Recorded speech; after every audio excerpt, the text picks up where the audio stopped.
फातिमा की रानी माँ, प्रभु यीशु की माँ, आसरा तू ही है माँ।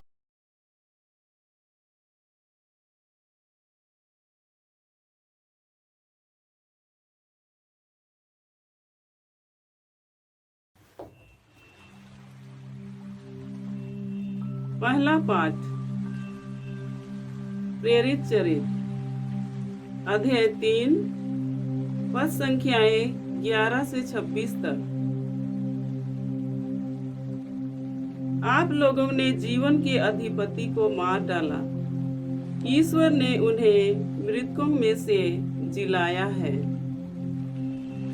वह मनुष्य पेतरुस और यूहन्ना के साथ लगा हुआ था, इसलिए सब लोग आश्चर्यचकित होकर सुलेमान नामक मंडप में उनके पास दौड़े आए। पेतरुस ने यह देखकर उनसे कहा, इस्राएली भाइयों, आप लोग क्यों इस पर आश्चर्य कर रहे हैं और हमारी ओर इस प्रकार ताक रहे हैं, मानो हमने अपने सामर्थ्य अथवा सिद्धि से इस मनुष्य को चलने फिरने योग्य बना दिया। इब्राहिम, इसहाक और याकूब के ईश्वर ने, हमारे पूर्वजों के ईश्वर ने अपने सेवक यीशु को महिमान्वित किया है। आप लोगों ने उन्हें पिलातुस के हवाले कर दिया, और जब पिलातुस उन्हें छोड़ देने का निर्णय कर चुका था, तो आप लोगों ने उन्हें अस्वीकार कर दिया।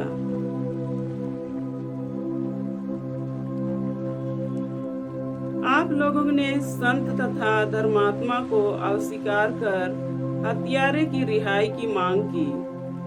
जीवन के अधिपति को आप लोगों ने मार डाला, किंतु ईश्वर ने उन्हें मृतकों में से जिलाया है। हम इस बात के साक्षी हैं, यीशु के नाम में विश्वास के कारण उसी नाम ने इस मनुष्य को, जिसे आप देखते और जानते हैं, बल प्रदान किया। उसी विश्वास ने इसे आप सबों के सामने पूर्ण रूप से स्वस्थ कर दिया। भाइयों, मैं जानता हूँ कि आप लोग और आपके शासक भी यह नहीं जानते थे कि वे क्या कर रहे हैं। ईश्वर ने इस प्रकार अपना वह कथन पूरा किया, जिसके अनुसार उसके मसीह को दुख भोगना था, और जिसे उसने सब नबियों के मुख से घोषित किया था। आप लोग पश्चाताप कीजिए और ईश्वर के पास लौटकर आइए, जिससे आपके पाप मिट जाए और प्रभु आपको विश्राम का समय प्रदान करे। तब वह पूर्व निर्धारित मसीह को अर्थात यीशु को आप लोगों के पास भेजेगा। यह आवश्यक है कि वह उस विश्वव्यापी पुनरुद्धार के समय तक स्वर्ग में रहे, जिसके विषय में ईश्वर प्राचीन काल से अपने पवित्र नबियों के मुख से बोला है। मूसा ने तो कहा है, प्रभु ईश्वर तुम्हारे भाइयों में से तुम्हारे लिए मुझ जैसा एक नबी उत्पन्न करेगा। वह जो कुछ तुम लोगों से कहेगा, तुम उस पर ध्यान देना। जो उस नबी की बात नहीं सुनेगा, वह प्रजा में से निकाल दिया जाएगा। सामुएल और सभी पर्वतीय नबियों ने इन दिनों की भविष्यवाणी की है। आप लोग नबियों की संतति और उस विधान के भागीदार हैं, जिसे ईश्वर ने आपके पूर्वजों के लिए उस समय निर्धारित किया था, जब उसने इब्राहिम से कहा था, तुम्हारी संतति द्वारा पृथ्वी भर के वंश आशीर्वाद प्राप्त करेंगे। ईश्वर ने सबसे पहले आप लोगों के लिए अपने पुत्र यीशु को पुनर्जीवित किया और आपके पास भेजा है, जिससे वह आप लोगों में से हर एक को कुमार्ग से विमुख कर आशीर्वाद प्रदान करे। प्रभु की वाणी। ईश्वर को धन्यवाद। अनुवाक्य। हे प्रभु हमारे ईश्वर, तेरा नाम समस्त पृथ्वी पर कितना महान है। हे प्रभु हमारे ईश्वर, तेरा नाम समस्त पृथ्वी पर कितना महान है। हे प्रभु हमारे ईश्वर, मनुष्य क्या है जो तू उसकी सुध ले, आदम का पुत्र क्या है जो तू उसकी देखभाल करे। अनुवाक्य। हे प्रभु हमारे ईश्वर, तेरा नाम समस्त पृथ्वी पर कितना महान है। हे प्रभु हमारे ईश्वर, तेरा नाम समस्त पृथ्वी पर कितना महान है। तूने उसे स्वर्गदूत से कुछ ही कम बनाया और उसे महिमा तथा सम्मान का मुकुट पहनाया। तूने उसे अपनी सृष्टि पर अधिकार दिया। अनुवाक्य। हे प्रभु हमारे ईश्वर, तेरा नाम समस्त पृथ्वी पर कितना महान है। हे प्रभु हमारे ईश्वर, तेरा नाम समस्त पृथ्वी पर कितना महान है। तूने सब कुछ उसके पैरों तले डाल दिया।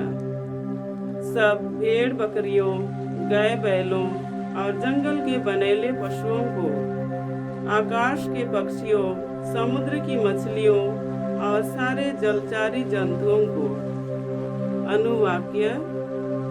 हे प्रभु हमारे ईश्वर, तेरा नाम समस्त पृथ्वी पर कितना महान है। हे प्रभु हमारे ईश्वर, तेरा नाम समस्त पृथ्वी पर कितना महान है। जय घोष। हालेलुया। यह प्रभु का ठहराया हुआ दिन है। हम आज प्रफुल्लित होकर आनंद मनाएं। हालेलुया। प्रभु आप लोगों के साथ हो और आपकी आत्मा के साथ। संत लूकस के अनुसार प्रभु यीशु ख्रिस्त का पवित्र सुसमाचार। हे प्रभु तेरी महिमा हो।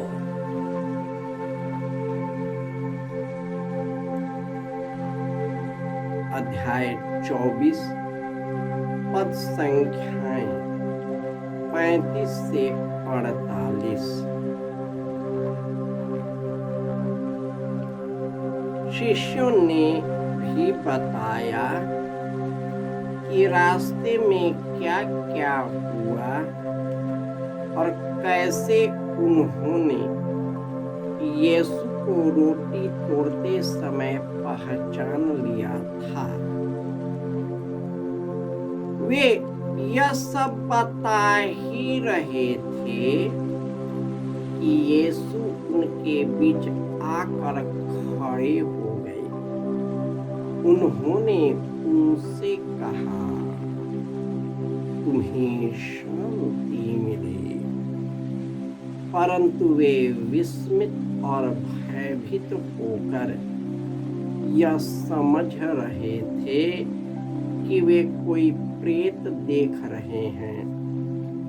यीशु ने उनसे कहा, तुम लोग घबराते क्यों हो? तुम्हारे मन में संदेह क्यों होता है? मेरे हाथ और मेरे पैर देखो, मैं ही हूँ। मुझे स्पर्श कर देख लो। प्रेत के मेरे जैसा हाड़ मांस नहीं होता। उन्होंने यह कहकर उनको अपने हाथ और पैर दिखाए। इस पर भी जब शिष्यों को आनंद के मारे विश्वास नहीं हो रहा था और वे आश्चर्यचकित बने हुए थे। तो यीशु ने कहा, क्या तुम्हारे पास खाने को कुछ है? उन्होंने यीशु को भुनी मछली का एक टुकड़ा दिया। उन्होंने उसे लिया और उनके सामने ही खाया। यीशु ने उनसे कहा, मैंने तुम्हारे साथ रहते समय तुम लोगों से कहा था कि जो कुछ मूसा की संहिता में और नबियों में और भजनों में मेरे विषय में लिखा है, सबका पूरा हो जाना आवश्यक है। तब उन्होंने उनके मन का अंधकार दूर करते हुए उन्हें धर्म ग्रंथ का मर्म समझाया और उनसे कहा, ऐसा ही लिखा है कि मसीह दुख भोगेंगे, तीसरे दिन मृतकों में से जी उठेंगे, उनके नाम पर यरूशलेम से लेकर सभी राष्ट्रों को पाप क्षमा के लिए पश्चाताप का उपदेश दिया जाएगा। तुम इन बातों के साक्षी हो। देखो, मेरे पिता ने जिस वरदान की प्रतिज्ञा की है उसे मैं तुम्हारे पास भेजूंगा। इसलिए तुम लोग शहर में तब तक बने रहो जब तक ऊपर की शक्ति से संपन्न हो जाओ। यह प्रभु का सुसमाचार है। हे क्रिस्त तेरी स्तुति हो। क्रिस्त में प्यारे भाइयों और बहनों,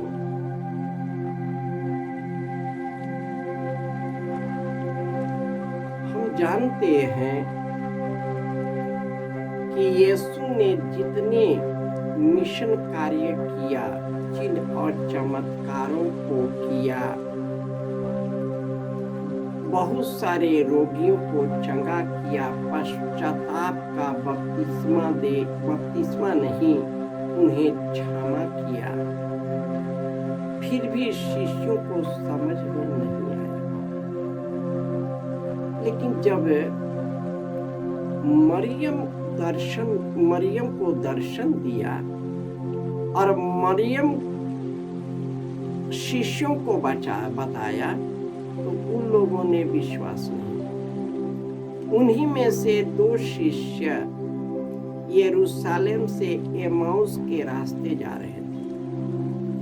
अब बीच में यीशु दर्शन दिया, वे पहचान नहीं पाए, लेकिन रोटी तोड़ते समय उन लोगों ने पहचान लिया। जब उन्होंने उसे पहचान लिया, वे दोनों उसी रात को उसी समय दौड़ते हुए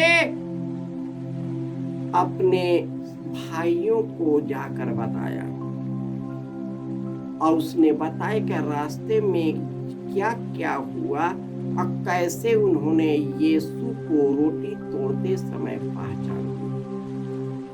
जब वे दोनों शिष्य उन लोगों को बता रहा था, तो प्रभु यीशु खुद उसके बीच आ गए। लोगों की आश्चर्य की सीमा नहीं थी।